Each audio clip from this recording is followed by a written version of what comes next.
आज हमारे चैनल पर बिरहा महासंघ के राष्ट्रीय अध्यक्ष आदरणीय राजकुमार यादव जी आए हुए हैं। सर्वप्रथम सर, हमारे चैनल पर आपका हार्दिक स्वागत है सर। बहुत बहुत धन्यवाद सर। आज पूरा देश गम में डूबा हुआ है।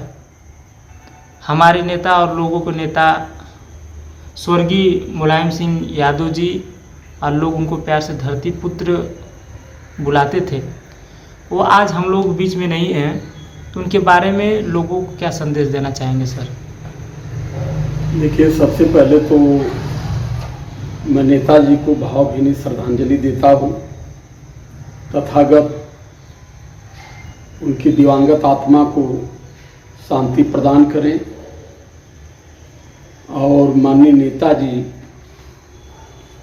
मुलायम सिंह यादव जी बहुत बड़ी राजनीतिक धरोहर थे। मैं एक गीत गाया था 3 साल पहले, अहले वतन की शान है सम्मान मुलायम, यूपी के मेरे बन गए भगवान मुलायम।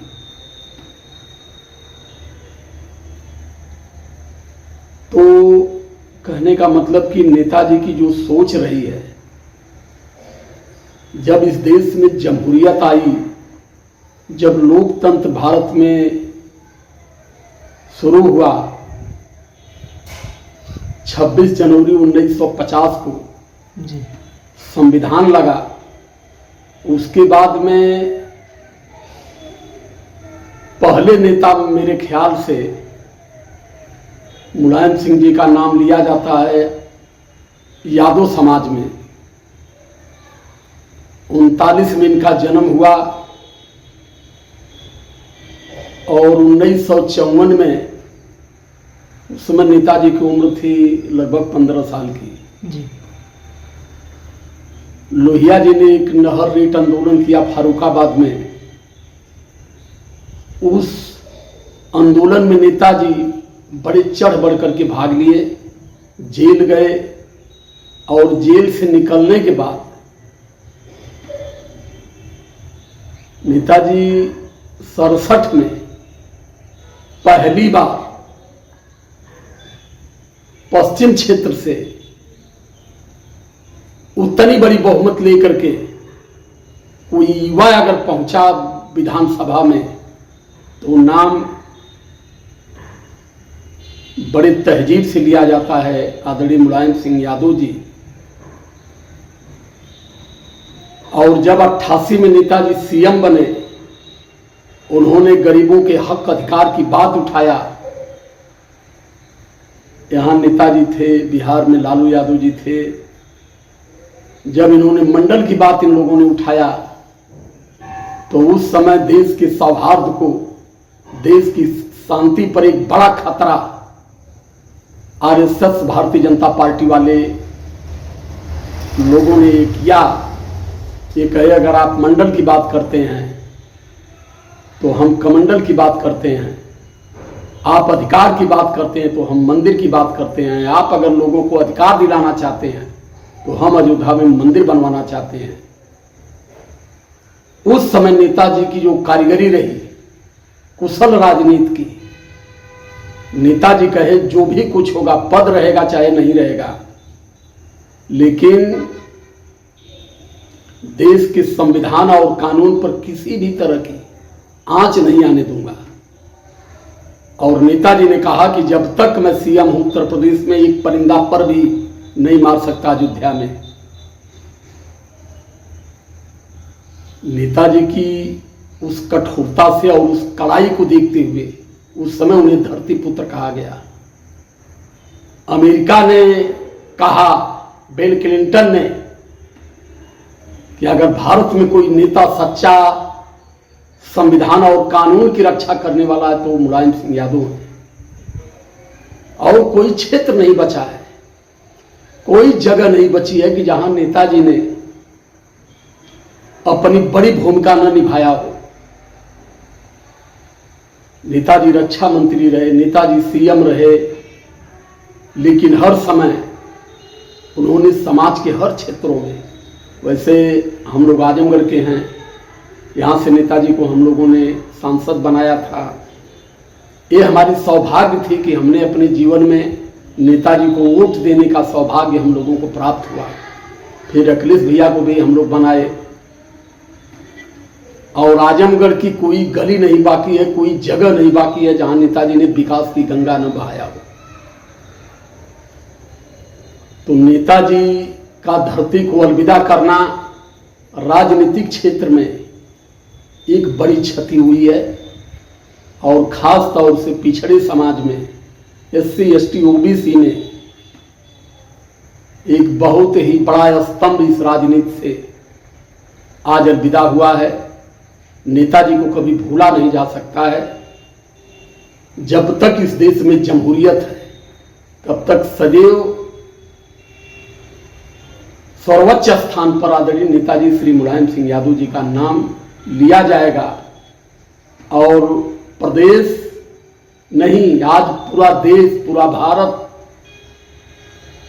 रो रहा है नेताजी के लिए, पूरा बहुजन समाज रो रहा है।